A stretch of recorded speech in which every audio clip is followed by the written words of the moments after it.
Okay, go ahead.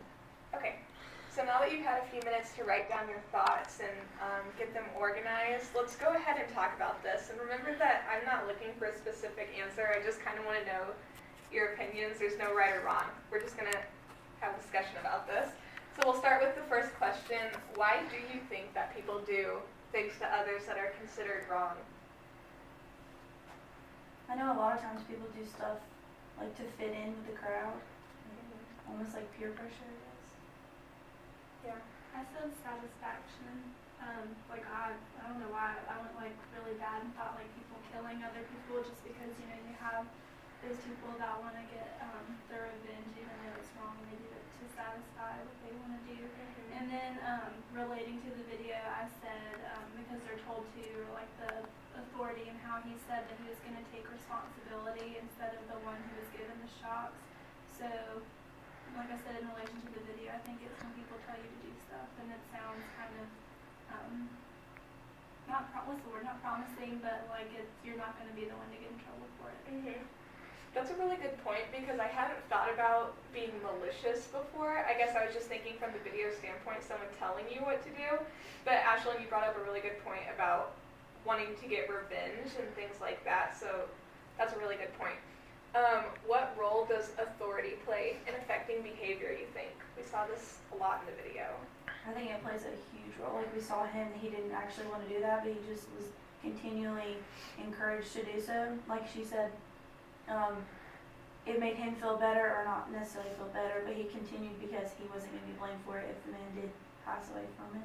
So I think it plays a huge role in bad behavior and good behavior. Do you think that if he would have had to take the blame for killing him, what do you think the result would have been? I can see it going both ways because he's obviously a little bit fearful of this, whoever this person in the white coat was. But I don't know, I would hope that he would say no, but then again, I think that authority figure standing right there in front of him would still affect his behavior. And going off of that, I said consequences played a role in the affecting behavior because he was obviously scared that he was going to end up killing the person, so he wanted to stop and go check on the person, but the other man who said to keep going was like the requirement said that you're not going to get blamed for it. So originally the consequences of what would happen to the person getting shot, I think, played a role in his behavior to stop. They were also getting paid to do this. How do you think that played a role in what they decided to do? I definitely think money can make you do stuff like that. I would agree with you on that. What similarities or differences do you see between the mindset of the Nazis and the people in this experiment? For differences, I said that this man, like I just said, obviously wanted to stop. He didn't want to keep going. The similarities were obviously they were hurting people and they were trying to have control over another person. But just from what I've heard in schools and readings of the Nazi people, they weren't at all worried about what they were doing to the other person, even though they had someone in control of them telling what to do. So I think that was a big difference to note between the two groups.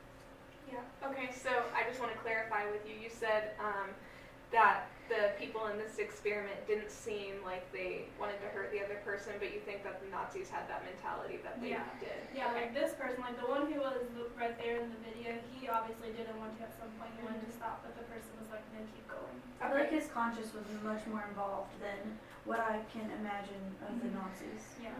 How do you think the propaganda played a role in that then? Because these people they didn't hear any bad things about the person in the other room. What if they had heard, this guy, I don't know, steals from local businesses and kicks children?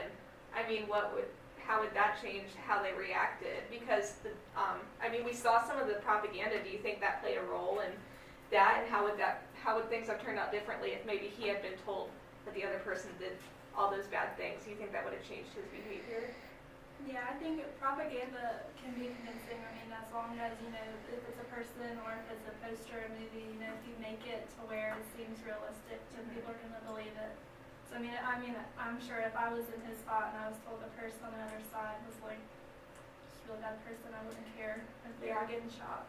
especially if it was like personal to him, like they could have made it very personal, like this person did something to his family or something like that. So I feel like going that far, like it probably would have changed his mentality like throughout the whole process. Yeah, that's a solid point. Okay, you can cut off the video.